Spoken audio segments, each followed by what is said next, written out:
Swing and a belt. Left field. Way back. Touch 'em all, Joe. You'll never hit a bigger home run in your life. Alongside such unforgettable home runs, the setting for this one was a bit different. In a small town in the middle of Washington State, on a field inside a chain-linked fence, in a game fewer than 100 people saw.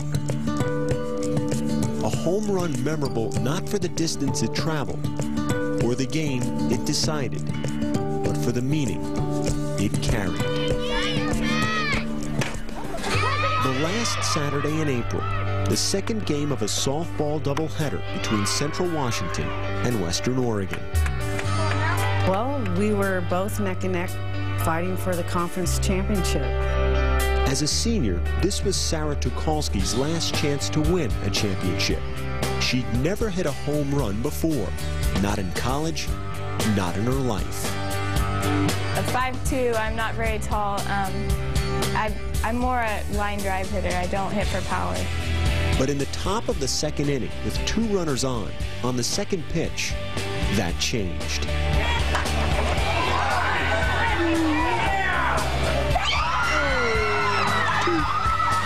I hit that pitch and it just went.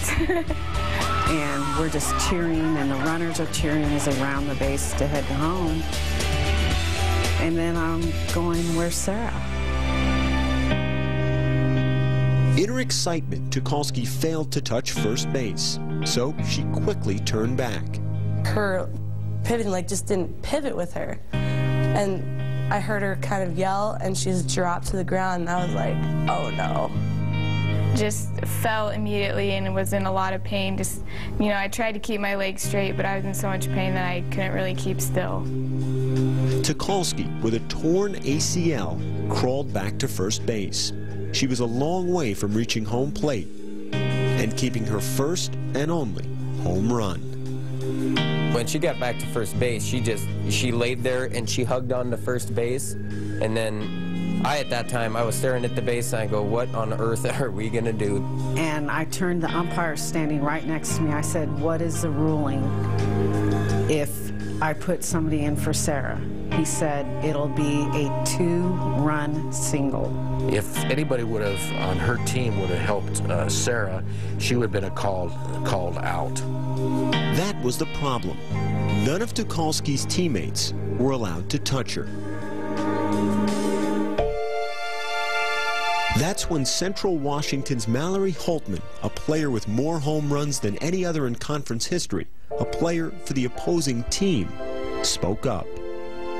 I went to the home plate umpire and asked if we could pick her up and carry her, and he looked at me a little strange. And the umpire went and said, yes, you can do that. I'm still standing there in shock. I said, thank you so much. We asked her, so is it okay if we pick you up and carry you around the bases? And I say yes, and and say thank you. And she says, you hit the ball over the fence, you deserve it. For that reason only, because she deserved it, Holtman and Liz Wallace began to carry the injured Tucholsky, stopping to touch her left foot on each base as the 3 made their way around the diamond.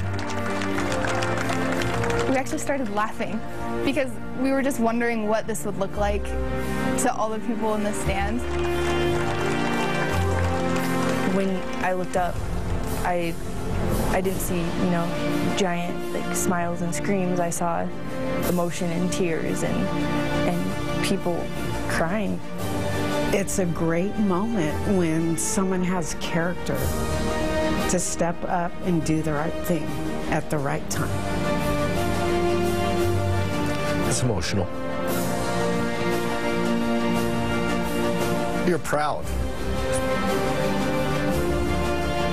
Be associated with those kids. That's the first home run of the season for number 8, Sara Tucholsky. The fact is, I made my goal. I hit a home run, and yeah, it's my last at-bat of my career, but I, made my goal, so. I'm proud of myself.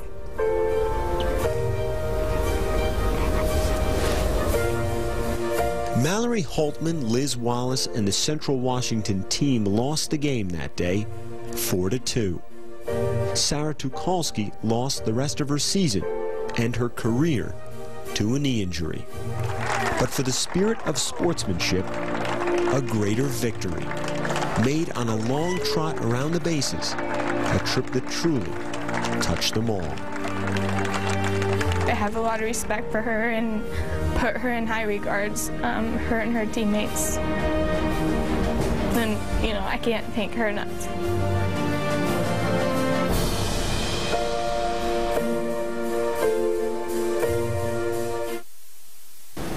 Afterwards, Central coach Frederick said he received a clarification from the umpiring supervisor, who said NCAA rules do allow a substitute to run for a player who is injured after a home run.